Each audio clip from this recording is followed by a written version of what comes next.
Hey guys, welcome back to another video. Today I'm going to be doing an updated 2026 governor election map prediction. Now I have been mixing up my types of videos. I've been doing more opinion-based content, and I've just been mixing some stuff up, seeing what works out.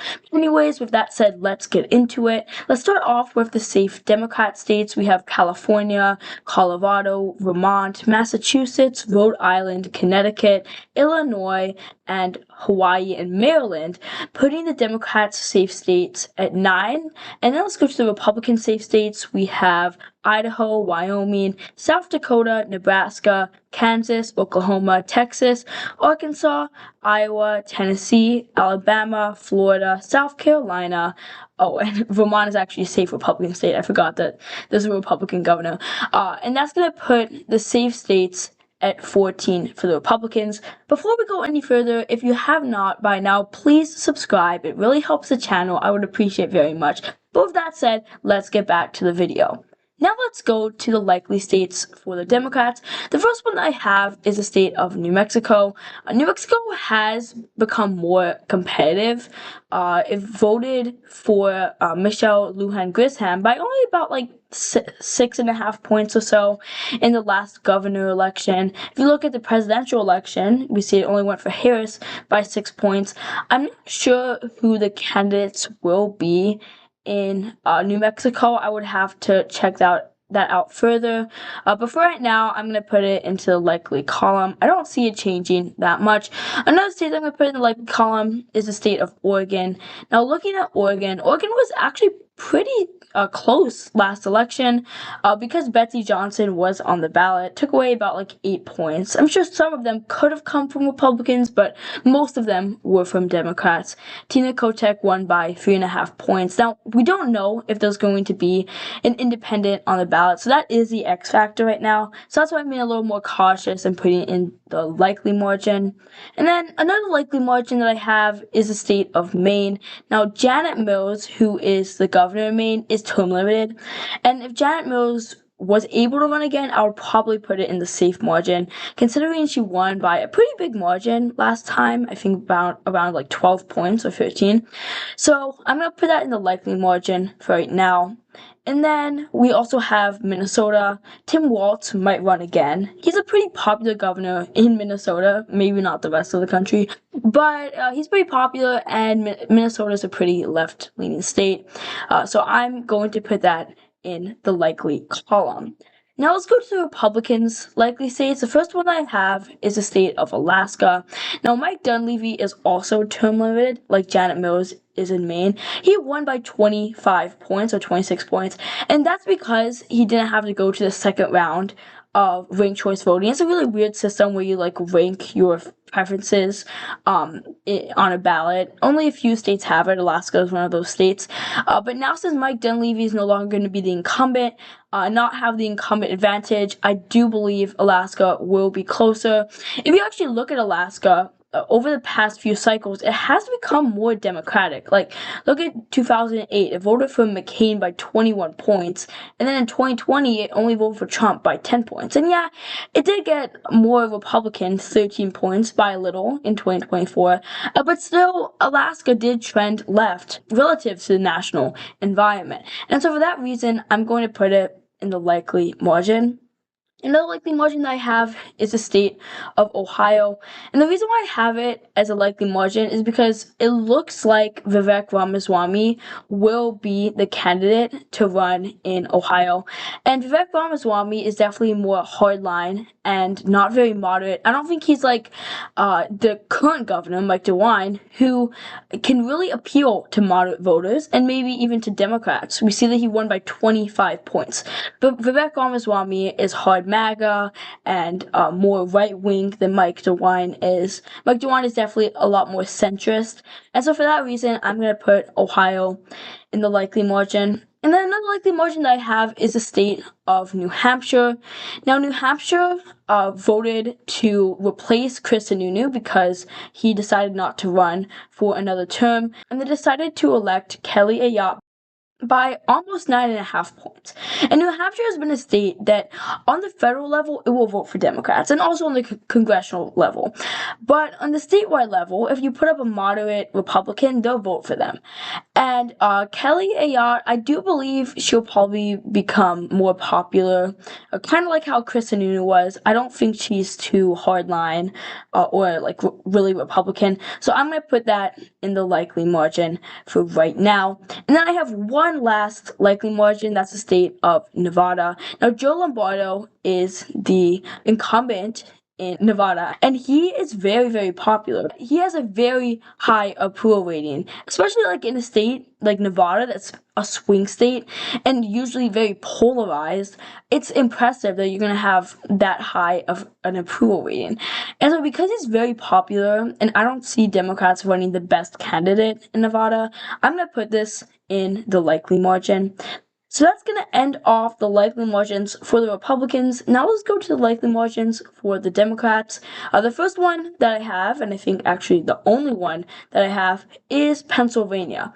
Now, Pennsylvania, of course, is a swing state, the Keystone State. And it voted in 2022 for Josh Shapiro by 15 points. And yeah, a big reason why it voted for Josh Shapiro by 15 points is because Doug Mastriano was a below average Republican candidate. I'm talking about like really bad. He was not a good candidate for the Republicans.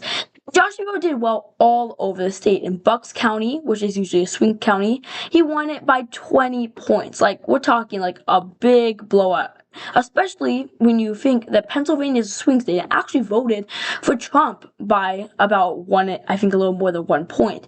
So, Josh Shapiro, yes, is a good governor, but also Doug Mastriano was a very bad candidate. He did attend J6, and so I think it's going to be closer this time around, of course, with Scott Presler doing his work there, and also because I don't think Republicans are going to run such a bad candidate as Doug Mastriano. But even if they do run a relatively good candidate, I still see Josh Shapiro holding on by a likely margin.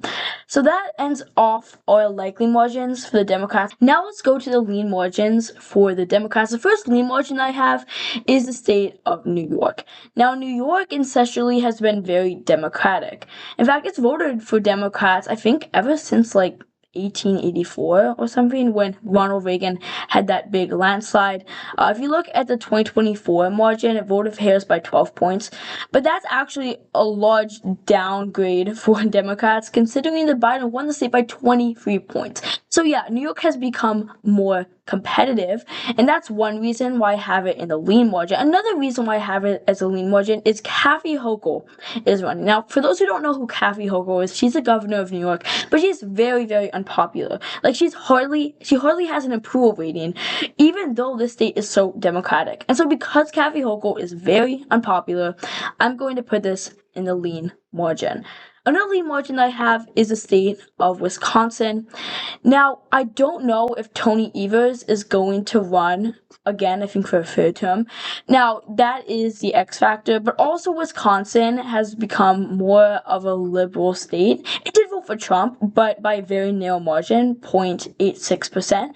And if you look at Wisconsin, the suburbs of Wisconsin are becoming more Democratic. And also, Milwaukee and Dane County just produce so many Democrat votes. It's hard for Republicans to be able to offset the votes by the rural counties. And also, I do want to see how the Supreme Court race goes. That's going to be a big indicator of the 2026 environment. Right now, I probably see Susan Crawford winning. And also, if Tony Evers runs again, he's very popular or pretty popular in Wisconsin. And so I'm going to put this in the lean margin as of right now. So that finishes off our lean margins, or no, Republican lean margins. Now let's go to the tilt margins, and the last states we have are Georgia, Michigan, and Arizona. Let's start off with Michigan.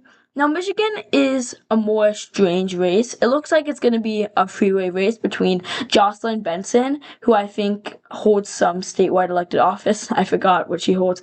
And then we have Mike Duggan, who's a Democrat mayor of Detroit, who's actually going to be running as an independent.